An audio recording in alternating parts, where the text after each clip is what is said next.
15 अक्टूबर बहुत अहम दिन पाकिस्तान में। बहुत सालों बाद बहुत सारे ममालिक के सरबराह पाकिस्तान तशरीफ़ ला रहे हैं। शंघाई कोऑपरेशन की मीटिंग हो रही है और उसमें जितने ममालिक के सरबराह और बहुत सारे वफूद और मीडिया के नुमाइंदे यहाँ पे मौजूद होंगे इस्लामाबाद में। और उसी दिन पाकिस्तान तहरीक इंसाफ ने एक दफ़ा फिर तहरीक अपने एहतजाज की कॉल दी है और उन्होंने कहा कि 15 अक्टूबर को हर सूरत हम डी चौक में एहतजाज करेंगे। वो डी चौक जो बहुत दिनों बाद हुकूमत ने बड़ी मेहनत के साथ खूबसूरत बनाया है, वहाँ पर वो दोबारा एहतजाज के लिए आ रहे हैं। और इस पे काफ़ी तनकीद की ज़द भी है पीटीआई कि ये क्यों कर रही है। लेकिन ज़ाहिर है पीटीआई ने इसकी वजह ये बताई है कि उनकी पार्टी चेयरमैन इमरान खान के साथ मुलाकातें नहीं करवाई जा रही। उनकी मुलाकात करवाएंगे तो हम ये एहतजाज मुलतवी कर देंगे। लेकिन साथ साथ उन्होंने पूरे पंजाब में अपने दूसरे तमाम एहतजाज मुलतवी कर दिए हैं इन्हीं तारीख़ों में। और तमाम कारकुनान को कहा है कि वो हर सूरत 15 अक्टूबर को डी चौक पहुँचे, जिसकी वजह से उन्हें सख्त तनकीद का सामना करना पड़ा, ना सिर्फ अपने नाकदीन से, मुखालफिन से, बल्कि अब पाकिस्तान तहरीक इंसाफ के अंदर से भी आवाज़ें उभरना शुरू हो गई हैं कि 15 तारीख को एहतजाज करने का क्या मतलब है। जबकि पाकिस्तान तहरीक इंसाफ ने अभी कुछ ही दिन पहले डी चौक में एहतजाज किया था। वहाँ पर खैबर पख्तूनख्वा के वज़ीर आला अली मीन गंडापुर पहुँचे और फिर वहाँ से गायब हो गए और फिर दूसरे दिन असम्बली में जाके उन्होंने तकरीर की। लेकिन अब फिर एहतजाज की कॉल है। आतिफ खान जो साबिक वज़ीर हैं पीटीआई के और वो पीटीआई के सीनियर रहनुमाओं में से हैं, उन्होंने इस पर सख्त तनकीद की है। फवाद खान ने इस पर सख्त तनकीद की है। उन्होंने कहा है कि पार्टी की पॉलिसीज़ में कोई तसलसल नहीं है, जिसकी वजह से ये सारा मामला जो है ये वर्कर्स को बददिल कर रहा है और वर्कर्स को कंफ्यूज कर रहा है। दूसरी तरफ हम देखते हैं कि पीटीआई आईनी तरमीम के लिए जो भी कमेटीज़ बनी हैं उनके साथ निगोशिएट भी कर रही है। अपना मुसवदा भी उन्होंने दिया है और दूसरे मुसवदों पर उनके जो तहफ़्फ़ुज़ात हैं उनका भी इज़हार कर रही हैं।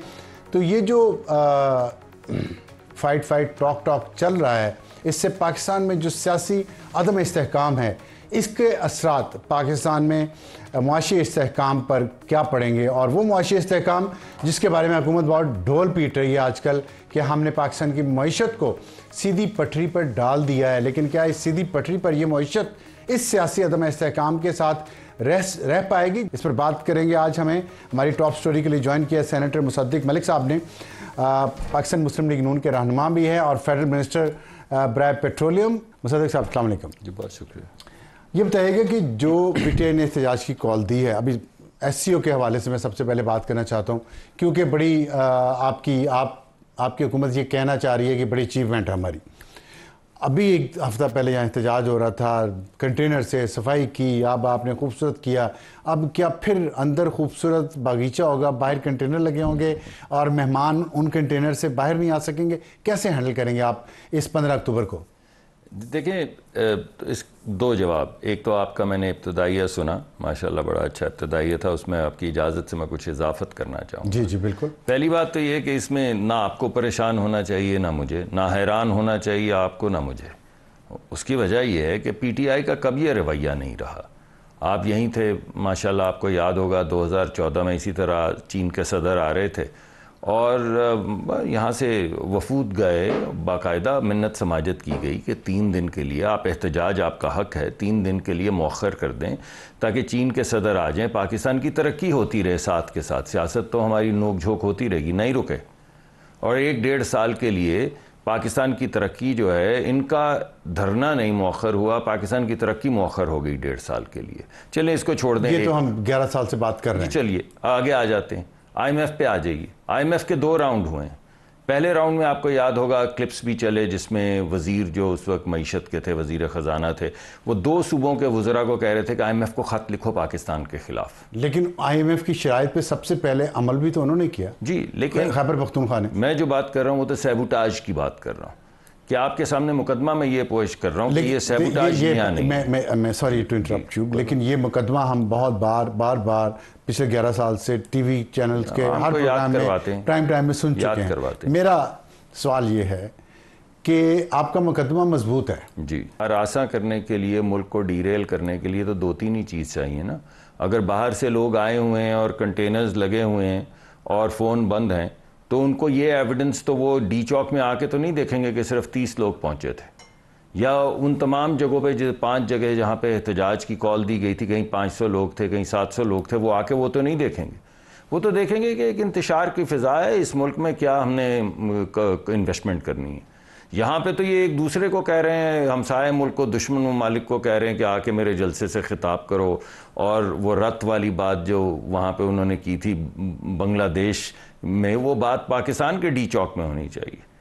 तो मैं ये कह रहा हूँ कि पाकिस्तान के डी चौक में अगर आप उनके साथ अपना रत मिलाना चाहते तो आप दिल्ली जाके रत से रत मिला लें। देखें, यानी मैं ये कह रहा हूँ कि इंतशार फैलाने के लिए आपको को बहुत बड़ी अवामी ताकत नहीं चाहिए, एक आपको नुक्ता नज़र चाहिए।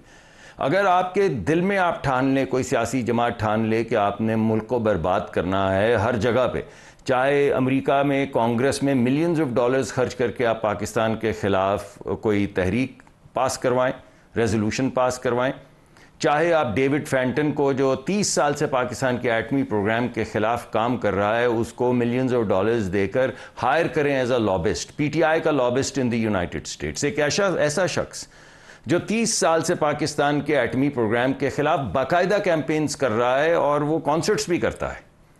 तो जब इन तमाम नुकात को आप जोड़ते हैं तो आपके जहन में नहीं आता कि भाई अगर एक पार्टी हेल बेंट है कि मैंने अपने ही मुल्क को, अब आप इस सारी बात को छोड़िए, मेरी बात को ज़रा उनके अपने ट्विटर हैंडल से वो जो कैंपेन चली थी, खान नहीं तो पाकिस्तान नहीं, उससे जोड़ लें। ठीक है, फिर क्या करें आप बताएं ना। रोके, मतलब आप इतने बेबस क्यों लग रहे हैं? नहीं, बिल्कुल ये आपने जितनी बातें बताई, मैं आपको छोटी सी 2 एग्जांपल और दे देता हूँ। ये तो हवाई बातें हैं ना सारी, कि ये हो रहा है, वो फलां उससे मिला हुआ है। 9 मई का वाकया हुआ, कितना शोर मचा उस पर, आज तक एक केस में आप सजा नहीं दे सके खान को। दूसरी बात, ये जो अभी अली मीन गंडापुर के नाकाबिल ज़मानत वारंट गिरफ्तारी जारी हो जाते हैं, आपके वज़ीर दाखिला जाके उससे जफ्फियाँ डाल के मिल रहे हैं, कभी उनसे यहाँ मिलते हैं। आप जब खुद कानून पे अमल नहीं करना चाहते या करवाना चाहते हैं तो फिर ये तो होगा। किसी हद तक आपकी बात ठीक है, किसी हद तक जो आप कह रहे हो बात ठीक है, क्योंकि हमें वैसे आदत पड़ चुकी है कि किसी गाड़ी में हेरोइन, किसी की गाड़ी में 20 किलो हेरोइन डालो और सजा दे दो। वक्त से पहले ही बता दो कि फलां चौक में फलां को फला दिन पकड़ लेंगे और पकड़ लो। अब वो तो नहीं हो रहा है, मगर बहरहाल जो हमारा कानूनी तरीक़ाकार है, जिसमें सुकम है, जिसके लिए कुछ कानून में तशरीह भी की जा रही है, कुछ आइन की भी बात की जा रही है, जो मुझे पता है कि हम घूम के पहुँचेंगे वहाँ पर। तो ये तमाम चीज़ें इसी वजह से हैं कि अगर आप अदालतों में जाएं तो आप सज़ा नहीं कर पाते। ये तो दहशत गर्दी के मुजरिम छुट जाते। पिछली हुकूमत में, एक हुकूमत में तो जिनको सजाए मौत हुई थी उनको पार्डन करके भेज दिया गया, वही दोबारा से आपके बच्चे भग से उड़ा रहे हैं। आपकी बात ठीक है, क्योंकि यहाँ पे हमने देखा हाईएस्ट लेवल सियासी लीडरशिप है, उस की तरफ से 9 मई के वाक़यात के बारे में कहा गया। एक सेनेटर है अमेरिकन, कोई लॉबिस्ट है, उसके ताल्लुकात हैं, 30 साल से पाकिस्तान मुखालिफ प्रोपेगेंडा कर रहा है। इस बात को आप सियासी तौर पे तो इस्तेमाल कर सकते हैं, कानूनी तौर पे तो ये नहीं कर सकते ना। कानूनी तौर पे 9 मई है, ये मैंने अभी आपको गंडापुर के वारंट गिरफ्तारी नाकाबिल ज़मानत बार बार जारी हो रहे हैं। 2 अलग-अलग बात। एक ये कि हम वहाँ पे गए हैं, गंडापुर साहब के साथ बैठे हैं क्योंकि एक जिरगा था और वहाँ पे जाके बात को आगे बढ़ाने की कोशिश की, तो मेरे ख्याल में ये अच्छी बात है। गंडापुर के साहब की तरफ से भी एक अच्छी बात है कि हमने एक काम अच्छा करने की कोशिश की है। गंडापुर साहब के यहाँ पे वारंट हैं, अगर गंडापुर साहब वायलेशन से बाज नहीं आएंगे तो किसी वक्त तो वारंट होंगे इस्तेमाल। लेकिन तो थ्रेट है ना फिर। नहीं, मैं समझने की कोशिश कीजिए कि जब आप एक chief minister, it's not that easy कि आप चीफ मिनिस्टर को पकड़ के यहाँ पे बिठा लें और कहें कि इसको अरेस्ट कर लो।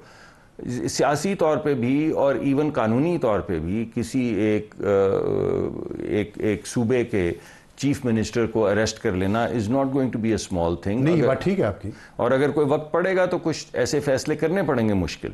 लेकिन मैं ये समझता हूँ जो दूसरी बात है वो ज़्यादा अहम है कि हमारा जो कानूनी तरीक़ाकार है, जैसे ये सवाल मुझे रोज़ फील्ड करना पड़ता है और एम्बैरसमेंट होती है कि भाई आपने ये 9 मई के मुजरमान जो हैं, मुल्ज़िमान जो हैं, उनको सज़ाएं अभी तक क्यों नहीं हुई। हमारे यहाँ जो तरीक़ाकार हैं जिनके ऊपर चलते हुए 3 साल लग जाते हैं, 2 साल लग जाते हैं किसी मुकदमे को अपने हतमी नतीजे पर पहुँचने तक, अनलेस सुप्रीम कोर्ट के किसी जज को की तैनात उसको लगा दिया जाए कि आप इसको सज़ा करवाएं, और एक लोअर कोर्ट के ऊपर सुप्रीम कोर्ट के जज, जहाँ पे हतमी अपील जानी है, जहाँ पे अल्टीमेट अपील है, वही जज सज़ा करवा रहे हैं। अगर ऐसा कोई इंस्ट्रूमेंट आप इस्तेमाल करना चाहें तो फिर 2-4 महीने में सज़ा हो जाती है, वरना पाकिस्तान के कानूनी तरीक़ाकार जो हैं, आपका ये जो क्रिटिसिज्म है ये बरहक है। नहीं देखिए, वो तो बात गैर कानूनी थी, गैर आइनी थी, आप आज तक उसका शिकवा भी करते हैं, तो आपको उस रास्ते रास्ते पे तो नहीं चलना चाहिए। इसीलिए तो देर लग रही है नहीं, इसलिए सिर्फ इसलिए देर नहीं लग रही, इसीलिए देर लग रही क्योंकि पाकिस्तान का जो तरीक़ाकार है, अदालती निज़ाम है, इवन हमारी पुलिस की जो इन्वेस्टिगेशन और वो तमाम चीज़ें हैं, उनको आप पुश भी करते हैं तो तब भी हमारे यहाँ डिलेज होते हैं। नहीं तो फिर उसका फिर सियासी कॉस्ट तो है ना। आप जितना मईशत पे कह रहे हैं हमने बड़ा कारनामा अंजाम दिया है, तो फिर ये सियासी अदम इस्तेहकाम के साथ क्या आपको फ़ायदे मिलेंगे और लॉन्ग टर्म कैसे मिलेंगे? देखिए, फ़ायदा हमें मिलेगा या नहीं मिलेगा ये तो जब इलेक्शन हुआ तो उस वक्त बहुत ज़्यादा क्रिटिसिज्म किया गया, तो मियाँ शहबाज शरीफ साहब ने PTI को कहा कि आइए आप हुकूमत बना लें, आप चलाएं, मुल्क तो चलाना है ना भाई, ये तो नहीं करना कि मैं भी नहीं खेलूंगा और तुम्हें भी नहीं खेलने दूंगा। नहीं, वो तो ये कह रहे हैं कि आप नए इलेक्शंस करवाएं या हमारी सीटें हमें दें जितनी सीटें आए ना जी, एक सीटों का तरीकाकार है। आपको दावत दी और पीपल्स पार्टी ने कहा आज हम पे फॉर्म 47 45 का आप गिला करते हैं, तो आप अपनी सुपरविजन में करवा लेते हैं ना। आपको दावत दे रहे थे कि आप आके हुकूमत बनाएं, ताकि ये जो हुकूमत की जो एडमिनिस्ट्रेटिव आपको ताकत चाहिए होती चीज़ों को आगे बढ़ाने के लिए, वो आपके पास होती तो आप बना लेते ना। आपके ख्याल में उन्होंने क्यों नहीं बनाई होगी? इस वजह से कि इस वक्त उनका मकसद सिर्फ अदम इस्तेहकाम है। नहीं तो आपके ख्याल में आज भी जो खैबर पख्तूनख्वा की जो हुकूमत तो बनाई है ना, एक वफाक की नहीं बनाई, क्या वो सूबे को इस्तेमाल करना चाह रहे थे एक लिसानी बुनियादों पर वफाक के खिलाफ? जी कर रहे हैं। अभी ये जो गुफ्तगू चल रही है, खतरनाक बात है। आपके सामने वो अलल ऐलान ये खतरनाक बातें कर रहे हैं। मुझे ये बताएं कि आपने अभी सऊदी अरब का, लेकिन जो मैं बार बार आपसे कह रहा हूँ कि डिफीटिस्ट नहीं है, क्योंकि नुआंसेस होती हैं, कॉम्प्लेक्स, ये जो डेमोक्रेटिक अरीना है बड़ा कॉम्प्लेक्स होता है।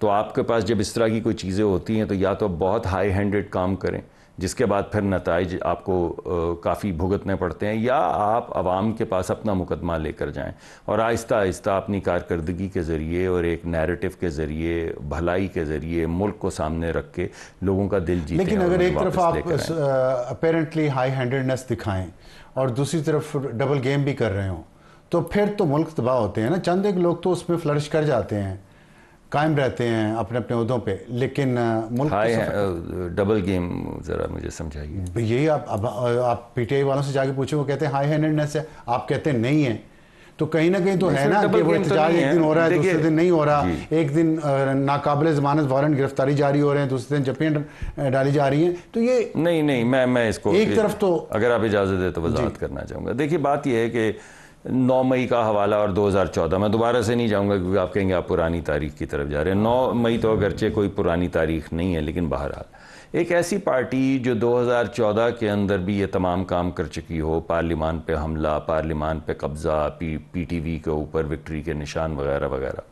और 9 मई को भी कर चुकी हो, और उससे पहले ये इमरान खान गाड़ी में बैठते हुए ये कह भी चुके थे कि मैं ईंट से ईंट बज जाएगी, मुझे गिरफ्तार करेंगे। तो फिर 9 मई हो गया, ईंट से ईंट बजाने की कोशिश की।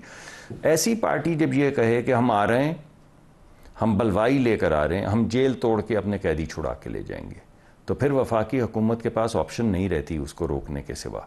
जब वो ये कहें कि हम आ रहे हैं और हम इस्लामाबाद पे कब्ज़ा करेंगे और किसी का बाप भी हमें नहीं रोक सकता, तो फिर उनको रोकना ज़रूरी हो जाता है। और यही इस मर्तबा किया गया, उनको शहर से बाहर रोका गया। वो किसी गली कूचे नाली से होते हुए अगर KP हाउस तक पहुंच भी गए, 1 आदमी या 5 आदमी या 10 आदमी, तो कोई बात नहीं, मगर जो वो दावा करके आ रहे थे कि ये बुलवाई देखो, गिरेबान, चाक, पटा गले में कि हम ये कर देंगे, हम वो ये तो नहीं कर सकते। अभी 15 अक्टूबर को अगर वो फिर आए तो फिर रोक देंगे, फिर रोक देंगे। फिर ये कॉन्फ्रेंस कैसे होगी? बिल्कुल अच्छा लगेगा, कंटेनर्स लगेगा, बाहर रोकेंगे। बाहर रोकेंगे, बाहर से मुराद है शहर से बाहर रोक देंगे, शहर से बाहर रोक देंगे, इतना शहर को रोक देंगे, बिल्कुल रोक देंगे। और यहाँ पे हाई हैंडेडनेस करनी पड़ेगी। जी बिल्कुल रोकना पड़ेगा, ताकत से रोकेंगे, वरना आग लग जाएगी। आपकी गाड़ी बाहर खड़ी है, यहाँ पे अगर बुलवाई आ जाएं, जैसे अभी एक पुलिस अफसर शहीद हुए हैं, वो कह रहे हैं आपको हम कब्जा करने आ रहे हैं, तो आप छोड़ दें, फिर आने दें, तो फिर वो कब्जा करेंगे, किसी का बच्चा जल जाएगा। पहले भी तो अस्करी टावर को आग लगाई थी, तो फिर किसी टावर को आग लगा दे, कोई अंदर सोया होगा चौकीदार, तो जल के मर जाएगा, तो क्या है। अगर लोगों की गाड़ियां, जो लोगों के जानो माल की हिफाजत वफाकी हुकूमत को करना है, तो फिर आप जिसको हाई हैंडेडनेस कह रहे हैं, हमें वो प्रोटेक्शन अपने लोगों को भी, अपने मेहमानान को भी। अभी आपने देखा बाहर से आए हुए मेहमानों पे हमले हो रहे हैं, तो हम क्या इधर खुला छोड़ दें कि वो गनमैन जो आपको उन्होंने दिखाए थे, जो फायरिंग कर रहे थे रास्ते में पेशावर से आते हुए, जो अफगान जो आके एतराफ़ी बयान दे रहे हैं कि हमें अफगानिस्तान से बुला, अफगानिस्तानों को पाकिस्तान के मामले में अफगान क्या करने आए थे और ये असला लेकर कहाँ जा रहे थे? तो क्या खुला छोड़ दें? नहीं, आ जाएं, आप ऐसा करें कि ये हमारे कुछ मेहमान हैं और ये हमारे अपने कुछ बच्चे बच्चियां हैं, आप चूज कर लें और उनको तबाह कर दें। उनकी जान की हिफाजत भी हम पे मुकर्रर नहीं, माल की हिफाजत भी हम पे मुकर्रर नहीं, ये नहीं हो सकता। तो जो यहाँ से फुटेजेस जाएंगे, एक तरफ समिट हो रही है, हम रोक लेंगे, और मीडिया पे भी पाबंदी लगाएंगे। जी, मीडिया पे पाबंदी की बात नहीं मैं कर रहा, हम रोक लेंगे। अभी आपने मीडिया ने सब दिखाया है। नहीं, मैं कह रहा हूँ एक तरफ समिट सरबराहान बैठे हुए होंगे, दूसरी तरफ ये आग लगा रहे होंगे शहर से। देखिए, आपके पास सिर्फ 3 ऑप्शंस रह जाती, मैं तीनों आपके सामने रख देता हूँ। एक ऑप्शन ये है कि आप जाके घुटने टेक दें, रियासत घुटने टेक दें, एक ऑप्शन ये है। दूसरी ऑप्शन आपके पास ये है कि आप रेट ऑफ द स्टेट को असर्ट करें शहर के बाहर, ताकि शहर के अंदर जो आपने अपने मेहमान बुलाए हुए हैं आप उनकी हिफाजत कर सकें और अपने बच्चे बच्चियों की भी हिफाजत कर सकें। ये आपके पास दूसरी ऑप्शन है। तीसरी ऑप्शन आने दें, जैसे आप कह रहे हैं, क्या फर्क पड़ता है, आ जाएं, ठीक है, आके आग लगा दें, को 2-3 लोगों को मार दें, 5-7 को जला दें, कोई हर्ज नहीं है। इन तीनों ऑप्शंस में एक रिस्पॉन्सिबिलिटी तो पीटीआई की है। जैसे मैं पहले पूरे सीक्वेंस से, एससीओ नहीं है सिर्फ, अभी उसके वजीर आजम मलेशिया के यहीं थे जब यहाँ पे ये तमाम हंगामा शुरू हो गया था, और ये केएसए का जो आया है वो उसी की, अभी वो क्लाउड्स थमे नहीं हैं जब ये पूरा हमने कन्वेंशन किया है और $2.2 बिलियन के मुआहदे किए। आपकी बहुत तारीफ हुई है उसमें कि आप तो वहाँ उनको भी एडवाइस करते रहे और यहाँ आप इतना बददिल लग रहे हैं इतनी बड़ी कामयाबी के बाद भी सऊदी अरब के साथ। मैं तो बिल्कुल बददिल नहीं हूँ जी। एक तो ये कि ये उनका बड़ापन था, ठीक है, मैं वहाँ पे मैंने बहुत काम किया। मैंने सऊदी अरेबिया में इंडस्ट्रियल स्ट्रैटेजी की, लेबर रिफॉर्म स्ट्रैटेजी की, हायर एजुकेशन स्ट्रैटेजी की, थोड़ा सा जुडिशल रिफॉर्म के भी प्रोसेस को सीधा करने की कोशिश की। I work there a lot. लेकिन ये तो उनका बड़ापन है कि वो यहाँ पे आके किसी भी पुरानी बात को रिकग्नाइज करें, वरना क्या ज़रूरत थी ऐसी बात को रिकग्नाइज करने में। इसमें को मेरी को बड़ाई नहीं है। मैं समझता हूँ वो साहब जो रिकग्नाइज करें, वो लीडरशिप, ये उनका बड़ापन है। मैं शुक्रगुजार हूँ, उन्होंने बात की, उनको ज़रूरत नहीं थी ये बात करने की, लेकिन कोई यहाँ पे बददिल नहीं है। पिछली दफ़ा जब यहाँ पे हमने सऊदी डेलीगेशंस को बुलाया तो कोई मुआहदा नहीं था। इस मरतबा जब उस वक्त सिर्फ G2G के मुआहदे थे, इस मरतबा सारे प्राइवेट सेक्टर, यानी पाकिस्तान का प्राइवेट सेक्टर सऊदीया के प्राइवेट सेक्टर के साथ बैठ के, जिसका हुकूमत में का कोई हाथ नहीं है, वो मुआहदे कर रहे हैं। हमने 30 मीटिंग्स की हैं, 20 से 21 मीटिंग्स की अपनी वजारतों के साथ इस दौरानिए में, 10 मीटिंग्स की हैं सऊदी वजारतों के साथ, ताकि ये जो MOUs हो रहे हैं वहाँ पे क्रेडिबल एजेंट्स हों, उनको पाकिस्तान के क्रेडिबल एजेंट से मिलवाया जाए। तो अल्लाह करम करेंगे। अगर लोग बैठ के, एक कहता है मैंने चावल बेचना है, एक कहता है मैंने चावल खरीदना है, तो क्या मसला है? अगर एक कहता है मेरे पास IT सर्विसेज हैं, दूसरा कह रहा है कि मैं सबसे बड़ा डिजिटल रेवोल्यूशन, ट्रांसपेरेंसी का डिजिटल इकोनॉमी बना रहा हूं, तो उनके मिल जाने में क्या हर्ज है? अगर एक कहता है कि मैंने बिलियंस लगा दिए हैं और दुनिया की बेहतरीन सॉकर टीम्स खरीद ली हैं, और दूसरा कह रहा है कि मेरा फुटबॉल तो हर दफ़ा वर्ल्ड कप के अंदर इस्तेमाल होता है और दिखाया जाता है, उनको मिला देने में क्या हर्ज है भाई? हर्ज और मसला आपने बहुत अच्छा इसका एक सीक्वेंस बनाया, वो है PTI का एहतजाज। आपसे बहुत अच्छा हमारी गुफ्तगू रही आज की, और ज़ाहिर आईनी तरमीम पे हम बात नहीं कर सके, टाइम हमारे पास कम था। बहुत शुक्रिया।